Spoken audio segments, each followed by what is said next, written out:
It is 91X. Joining me in the studio, Mr. Dave Vanian. Ladies and gentlemen, give it up for Dave. Thank you for your kind indulgence, sir. I had to wake up really early this morning. It's probably the first time I've ever seen a punk band on a Fox 5 television broadcast. It was shocking, first of all, that you got up before me. Yeah, it was shocking for me too, but there you go. How did that work? I mean, obviously we know that Pinch, your drummer, lives in San Diego, but the fact that you actually got up at that ungodly hour. Well, you know, I actually do get up early. You do? Funny enough, yeah. You're destroying all these myths right in front of me. No, I don't go to bed. Yeah. So so you get up and you play. No, let me put it another way. I've got an 11-year-old daughter. Oh, you do? Yeah. Congratulations. So that you get into a routine of getting up earlier, I think. Right. Yeah. So Does she know who you are? No. She has no idea. No, she knows who I am, but I don't think she really cares that much. That's hilarious. She's seen the Damned perform then. Yeah. Yeah, Did but you she's performs herself. She plays violin, believe it or not. And she, Really? we're doing the Royal Albert Hall next year, but she's already played it twice. Really? Yeah. Is she in a conservatory or No, she's just in a little Suzuki violin group, but they've played Lovely. there. And what is the exotic name that you named your daughter? not an exotic name. She's called Emily. Emily. So, Well, yeah, I guess quite that's after Emily Bronte. No particular reason. It was just a nice, at the time, we thought it was a nice old-fashioned name that there wouldn't be many of. Right. And for some reason, it became very popular in England. I don't know why. There you go. There's a million of them. It seems to be. So so the program this morning was very interesting because it's not that often you can see a punk band on television, especially first thing in the morning. And seeing the presenter pretending he was in the mosh pit. Well, that was crazy because that was the second song you did. Suddenly he's moshing around, Yeah. which was I don't want to say frightening, but was quite frightening. Are we expecting the same thing? You're playing the Sequan indoor Thursday. casino thing on Thursday. Yeah. Are we expecting the same thing? You're going to bring that newscaster out there to do some moshing? I think that'd be too scary for the audience. Well, it is the Damned. Yeah, that's true. No, I don't know. I don't know if he knew us from Adam, but he was having a good time. Yeah. It seemed like everybody joined in at the end there. The Yeah. lighting director and everybody started going I think crazy. they saw it as a good chance to let off some steam. Right. Which is Perfect. good. Yeah. I mean, we like to enjoy ourselves, and even first thing in the morning we can. It was very entertaining. I was showing our camera operator 5-10 minutes ago how entertaining it was, and he was Hopefully for all the right reasons and not the wrong ones. No, of course, all the right reasons. Good. New music? Are the Damned working on new stuff right now? We will be. We're starting individually. We've already started, but I'm not saying too much because I've put my foot in it before. Where I've said, we're going to start a new album next year, and it doesn't happen. But this time, yeah. Well, tell me how it works. Do you and Captain Sensible get together and write stuff solo or together, and then flesh it out with the rest of the band? It works differently with different songs, really, and different ways. I never know how it's going to be. Sometimes I write some music, Captain writes some music, and then the two come to lock together. Right. Or he'll give me some of his music, I'll write lyrics and a melody for it, or you can never tell. Or the other thing is just we go in together somewhere and work to some ungodly hour and thrash something out. That way sometimes can be better than anything, but we don't do that as much as we should. Right. Here comes the coffee. We'll do a quick coffee break here. You can lock down for a second. Yeah, I never know how it's going. Oh, that's a massive one. Thank you very much. It is 91X. Dave Vanian of the Damned is in the studio with me. 40 years. Has it been 40 years of the Damned at this point? Yep, 40 years. Well, next year. Next year's 40 years. Yeah. But you obviously had been together before you released the first record, yes? Only So for about maybe not quite a year. So what was the actual formation date? 40 years ago in next year? I think the actual, this celebrates the first show as such. So, Right. You know, Where was the first show? Do you remember? first show, I think. No, I don't. Do you remember putting the band together? Do you remember? I didn't put the band together. You didn't put the band together? Who actually? No, it's a weird situation. The band. I worked with another band with Rat as a drummer, Right. Chrissy Hind on guitar, another singer called Dave, who was the kind of polar opposite of me. He had white hair, I had black hair at the time. Right. And we had no name, and all we did was rehearse, and we did a lot of 60s kind of garage band stuff, covers. Right. It got to the point where it really wasn't quite happening. Chrissy really wanted to go off and do her own thing, learn, which she did eventually. Right. And This was when she was living with Nick Kent? No, she's not there. No, At one point, didn't she move in with Nick Kent at one point? I don't think so. Not Chrissy. Being from Detroit, Cleveland girls, they tell you things that they don't. I don't. I thought know, she was. To be honest. I mean, we knew Nick at that time, but Chrissy and I didn't know they were close. I thought they were, but maybe I'm wrong. I don't know at that point. I don't know. She would have got. I didn't see her after that really, because what happened was, Rat said to me he wanted to me to meet a guitarist. Right. So I met Brian. Right. And he said basically, I'm putting a band together. Do you want to come down and sing? But we're going to see a few other people. Because I'd basically lied that I was a singer in a band and wanted to be in a band, when in actual fact I'd never sung with anybody. And I wanted to see who was at this rehearsal before I did, to see what the competition was and how it was going to go. Right. But the guy never turned up. And I did it, and I got the job anyway. So whether it's not... But the guy that didn't turn up was Sid Vicious. Well, we know he can't sing. And the weirdest thing is, if I hadn't turned up, he would have gotten the job.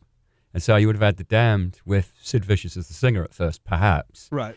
And not only that, just prior to the Pistols getting their name, Malcolm McLaren wanted to call the Sex Pistols the Damned. Really? Yeah, I didn't find that out until a few years back. But Brian had already got the name. Brian already coined the name. Yeah. That's like, crazy. Damn, So that day was basically the first rehearsal. Threw it together. Had songs been written at that point?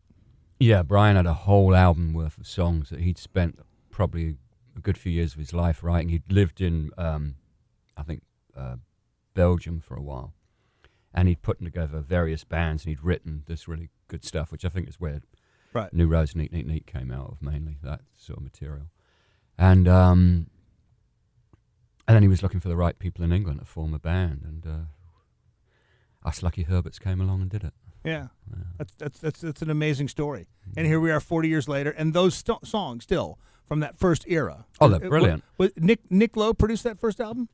Yes. Or de-produced it? Because it really does sound completely radically different than everything else he did. Well, you've also got to remember that whole album, everything was done on the cheapest possible way it could be done in the tiniest studio with the least amount of anything. So it was a miracle we got anything out of it. Was that on purpose to make sure it sounded grungy, or just because... Nothing was on purpose. Everything was just so cheap then. There was no money, and although... And also we wanted to record everything as live as possible and get what we did down onto vinyl as it sounded. So it was, our kind of heroes at the time with the stuff that came out of Detroit and stuff like the... MC5 and the Stooges, and for me, the Shadows of Night, the Seeds, all those bands, which is very raw and kind of captures the performance in a way jazz does as well, rather than going over and over overdubbing. And at that point, Stiff Records that we were with didn't even give us brand new tape to. We went over someone else's demos. The actual album is over something else, So it was, and we did it in. I think we recorded the album in less than a week. The whole thing in less than a week. Yeah, that's and you couldn't really get everyone in the studio at the same time. The ceiling sloped downwards, so we stuck Rat in the end, obviously, because he's sitting down. Right. And I think I sang most of it in the toilet, which was next to it, with the door shut, because the sound was so loud it would bleed in on the mics. It was and the control room itself was a third of the size of this room. In fact, 3 people couldn't get in it at the same time to hear the tracks. So it was, it was a fabulous experience, but like that was kind of gone. Gone. Well, the crazy thing, if it's any consolation, it does stand up to, first of all, the test of time, and matches what the MC5 did with that record, and what the Stooges did with the majority of their stuff before Bowie got involved. Yeah, I think probably because the same reasons, though. They wanted to capture something which wasn't, it's not spending so much time worrying about the sound and trying to, trick yourself into, we need more guitars or whatever, but forgetting the actual performance and pairing it down to the sound it should be, right? Which I think is the best way. And also because so it's pretty much done completely live and whatever. What we did is we just rehearsed and rehearsed and rehearsed. And then we go in and we just take, do 3 takes or something and say, well, that's it, and that was it. Right. At what point did Dave Gahan become your biggest fan? Because I finally realized after many years of studying what you guys did, that Depeche Mode were basically trying to be the Damned with synthesizers. I've not heard that before, but I don't know. You've seen him on stage. He really is like a study in you, but I don't want to say a slightly younger version, but probably the Basingstoke version. I take that as a sort of compliment, but no, it is. I mean, he massively changed. I asked him. I said, because he came in the studio a long time ago, and he said he was a massive Damned fan, and I said, at that point, I just went, oh my God, I finally figured it out, because he's always been leather jackets and slick back hair and all that stuff. He's always been radically different than everybody else in the band. Yeah, they were all synthesizer geeks, and he was like, front man. That's probably what gave them the edge, I suppose, which is good.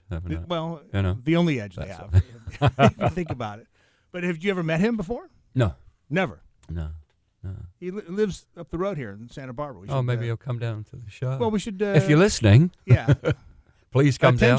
Attention, David Gahan. David Vanian is sending out an invitation for you. In fact, if you know the words to a song, perhaps you could step in my shoes. You know what? We could tweet that at him. He'd probably have all the words. I'd be quite happy for that to do that. I can go to the bar for a minute. Well, we'll work that out. That would be hilarious. It would have Dave Gahan singing for Dave Vanian on one song in San Diego. We'll probably have to pay for his bus fare, though. We'll have to put him on the national bus and have him shipped down. That's all right. We get the casino to send out something. Yeah, for him. Casino to send a helicopter for him. Yeah. that would be suitable. Thank you for swinging by. Thanks for chatting with us. Can I just say? Yes. For our show on Thursday. Yes. Just to, so everybody knows, they can get there for free if they go to the casino website, the www.sequan.com. Yep. They've arranged buses all over San Diego that go to the casino and back. Oh, yeah. So basically, you can just jump on them, get drunk, go home. So you don't have to worry about it. We will make sure that word gets out, and we'll tweet that out too. Are you on Twitter? No, I'm not. I'm not quite as nerdy as Captain's one for that. He's always, Captain's on Twitter then. Captain's twittering, and he does his, because for years he's been that kind of guy. Like in the 70s, he used to do a diary, which I'd love to see now, because he's written up whole sections of our past that I've long forgotten about. Thankfully, I'd hate to see what really happened. That would be great. Thank you very much for coming in. Thank you. Dave Vanian, thank you very much. The Damned Thursday. Thank you. At Sequan. You can get out there for free. Just go to the Sequan webpage. It's 91X.